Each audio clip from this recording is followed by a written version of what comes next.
with a little bit of a review. Again, this is being recorded. If anybody misses it and you want to share with your colleagues, please do. This is the third or the fourth of these webinars, and I'll just briefly go over some of the things we touched upon before. Repetition is a good educational tool. There, again, this is focused on the ACO, our clinically integrated in our clinically integrated network. We have a subdivision of the ACO, which you are all a part of. Here's a list of the practices, which include many of you here.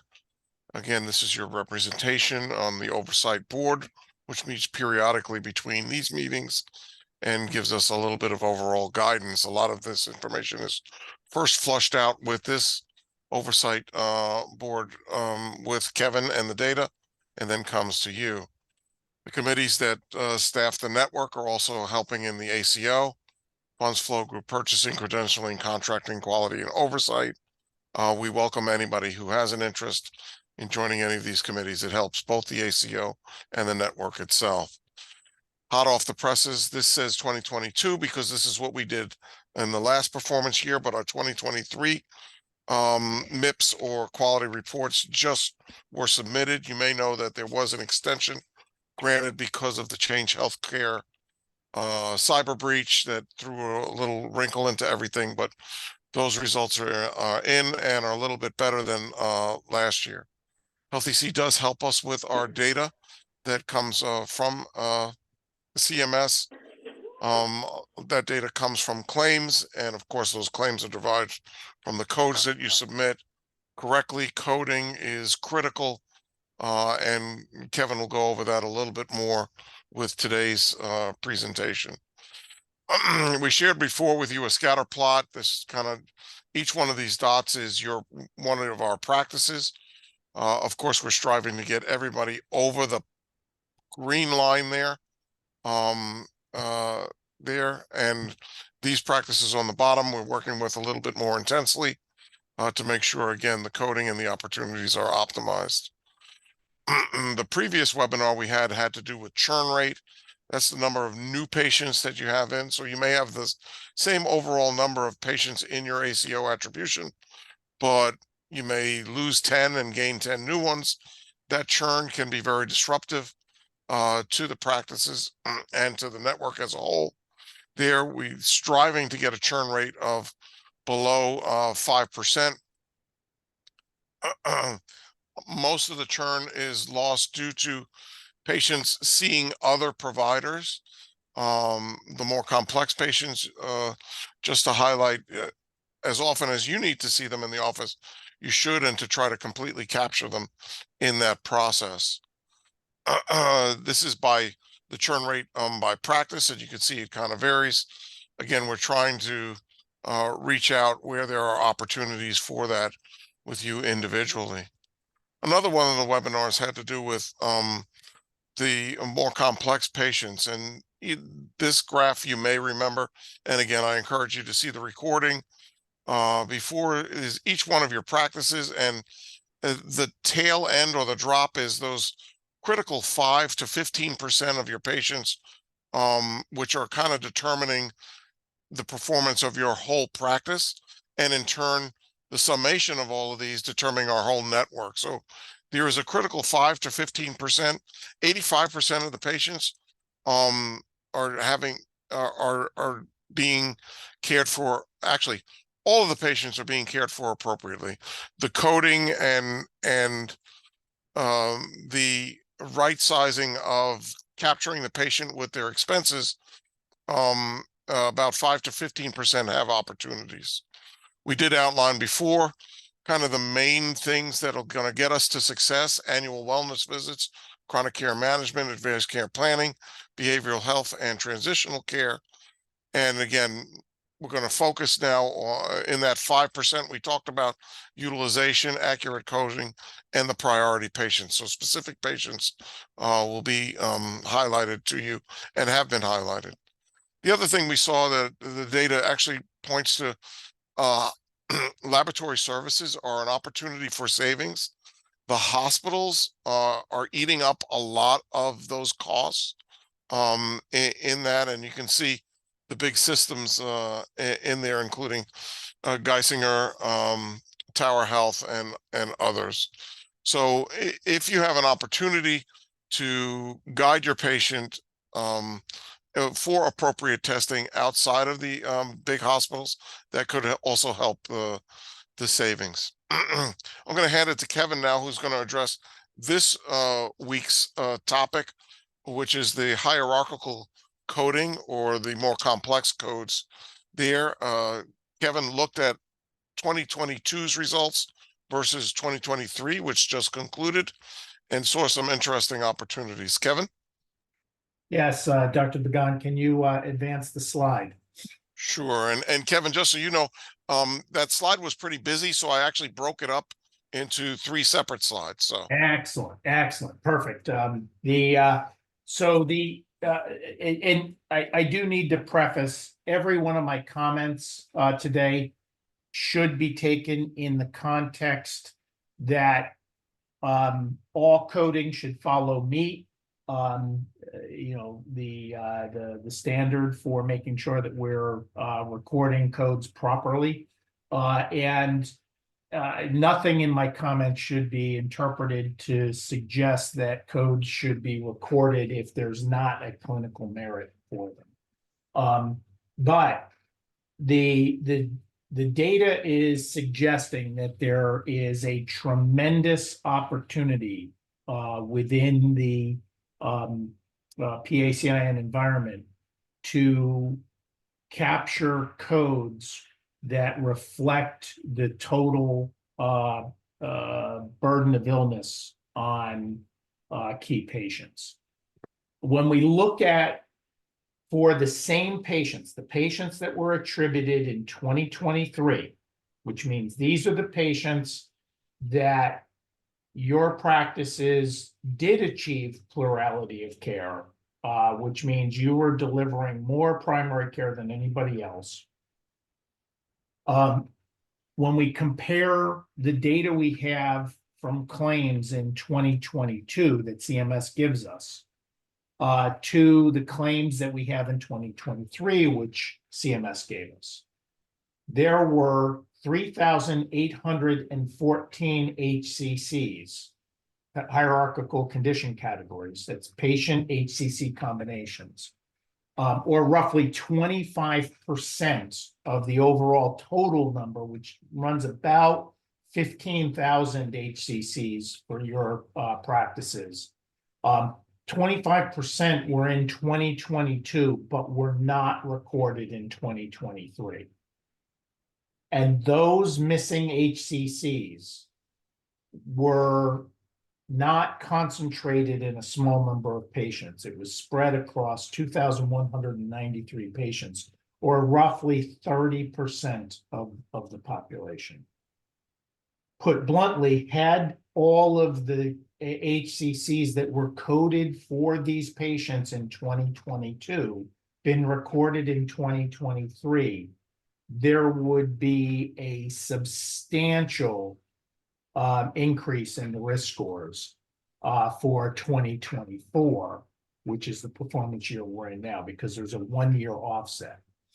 And as a result, you would be very well positioned to be receiving significant surplus come the fall of 2025 when you get paid for 2024. Sorry for the word salad on the years, but there's a lot of years here. The key message here is these are not codes for patients that were never recorded before. These are codes that were recorded in 2022 and not recorded in 2023. Dr. Pagan, can you advance the slide? So breaking down that 3,814, I'm going to cover 4 different numbers. The first one is 857 of those patient HCC combinations they were recorded in 2022 by PACIN physicians. It was typically the PCP. They were all in Part B CCLF5 claims. CCLF5 is the data file that we get for Part B professional claims. So 857, or 20% of the missing HCCs, were recorded by PACIN physicians in 22, but not recorded in 23. And that was typically the same physician. So 1/5 of this problem, roughly, is an opportunity within the primary care physician charts themselves. Another 6.4%, or 244, were recorded by both PACIN and non-PACIN providers. That brings the total to about 28%, maybe 29%. So consider it roughly 1 in 3 could be addressed directly with the primary care charts. The data was there in 22, it was billed in 22 to Medicare, it was not billed in 23. And had this been addressed by internally by PACIN, that 1/3 is enough to have pushed your risk scores to a place where you wouldn't be worried about whether or not you're going to make a surplus and receive a significant check from CMS. And ironically, even though that's 1/3 and that's a straightforward one, that's not the one I'm worried about. 71%, or 2,713, were recorded by non-PACN physicians, typically specialists, mostly Part B claims, and I'll break that down in a second, some from hospitals. What this suggests, and by the way, this is not uncommon. It is actually fairly common in new ACOs, but it is a critical component to get your arms around as quickly as possible. What this suggests is a breakdown in communication between the treating specialists and the primary care physicians.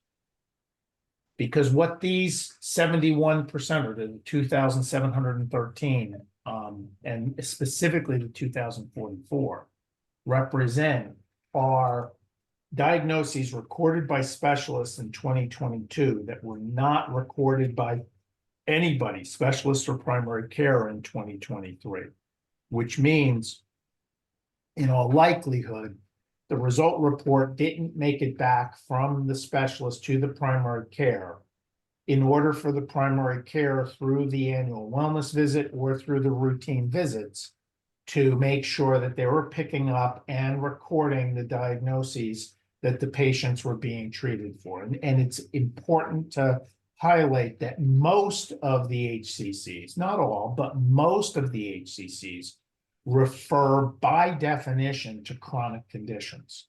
So the likelihood that these conditions went away is low.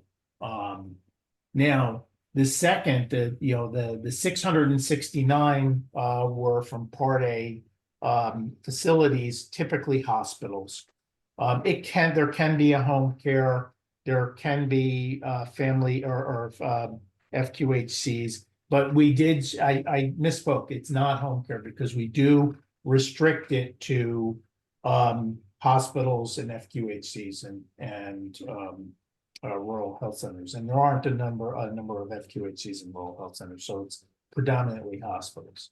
What that 669 signifies is a significant number of diagnosis combinations that are not getting picked up post-discharge, that are picked up in the hospital discharge or hospital records in 2022, but not being picked up by PACN primary care physicians. And it presents an opportunity for transitional care management, and making sure that the full complement of diagnoses identified by the hospitals are being carried forward and managed by the primary care physicians. Next slide, please, Dr. Pagan. So breaking down the 2007-13 a little bit further, we broke out the top 5 HCCs.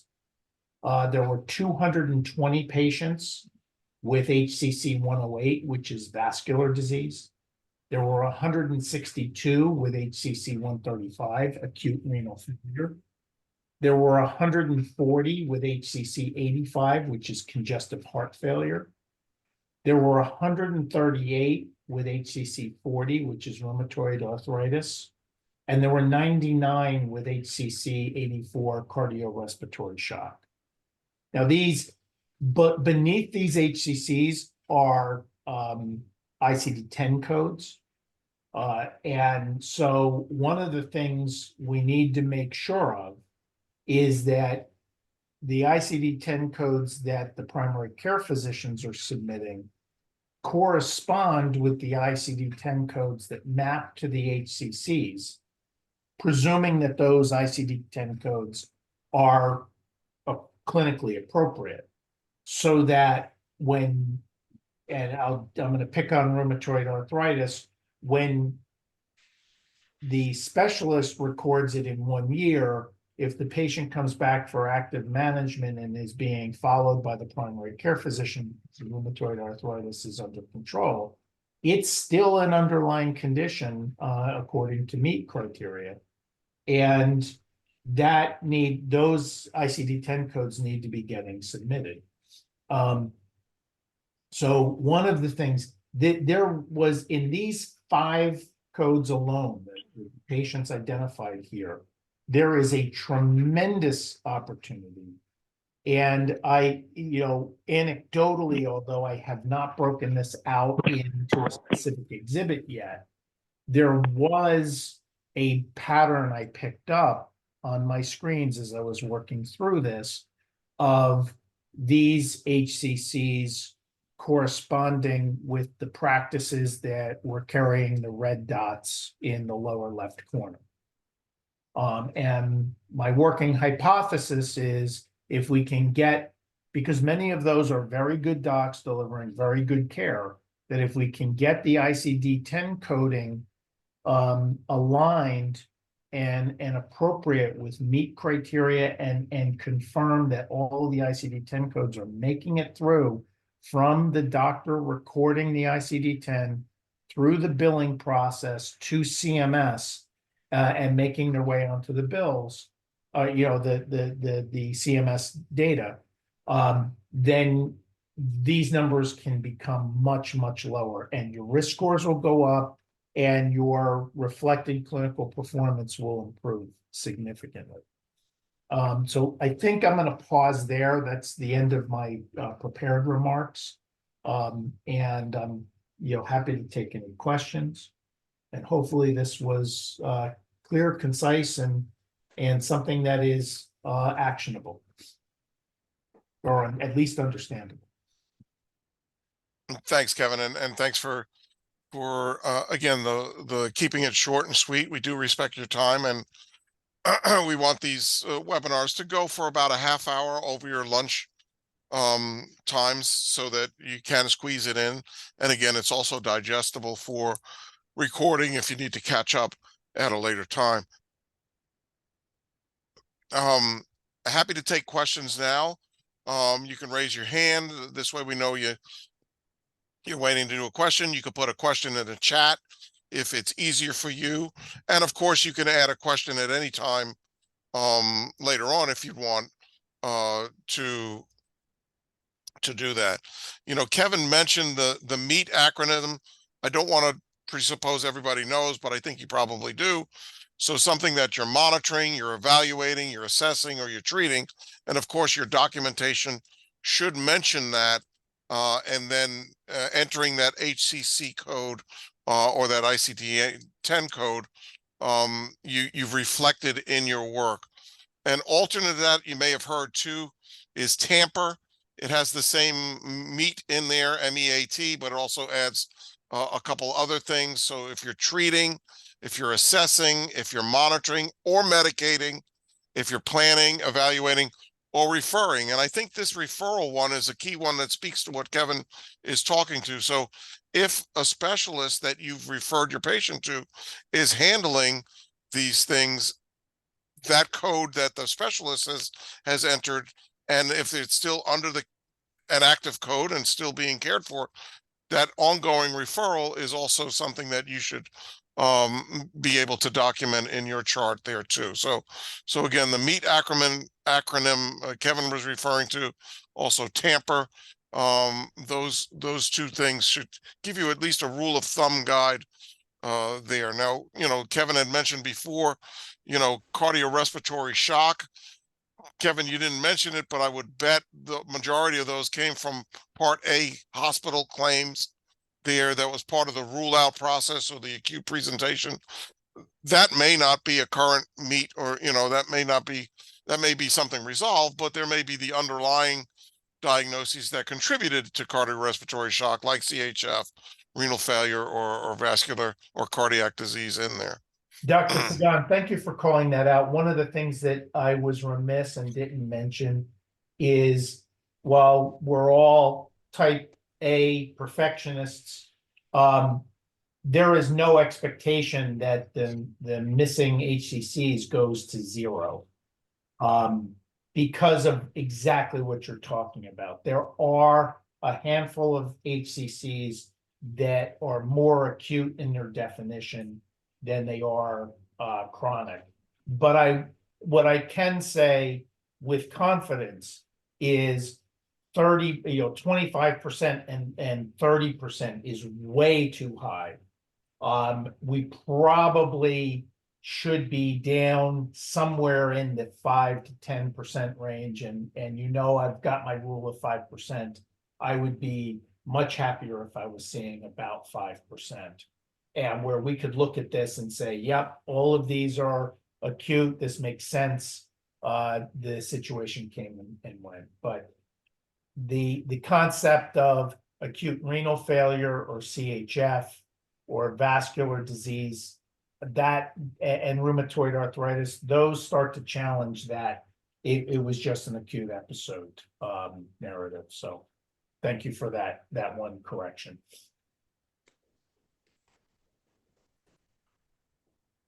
Again, any questions for Kevin?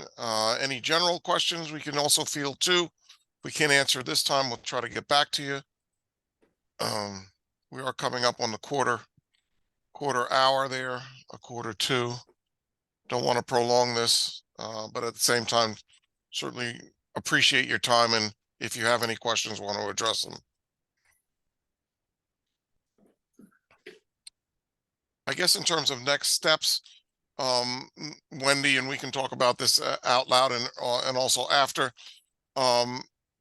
where we do see those opportunities within a particular practice, where there are possible HCCs that are missing. I assume the intent is to go to each practice and say, here are some patients you may want to take a closer look at. Is that the next step from here, Wendy?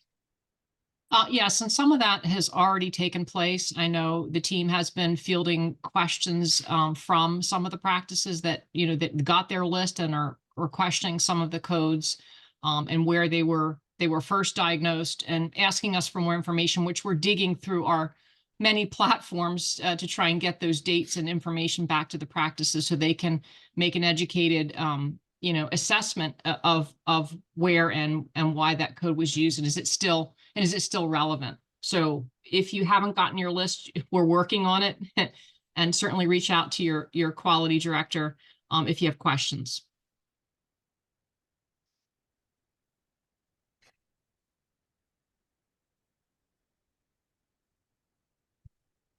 Okay. Any final words, Wendy or Kevin? I don't think so. Other than Dr. Pagan, it would be wonderful if I could speak with you briefly after the meeting, just to be able to finalize some next steps. But other than that, I'm good. That's great. Okay, well, thank you all for your time this afternoon. Stay safe, enjoy your weekend, and we'll be talking.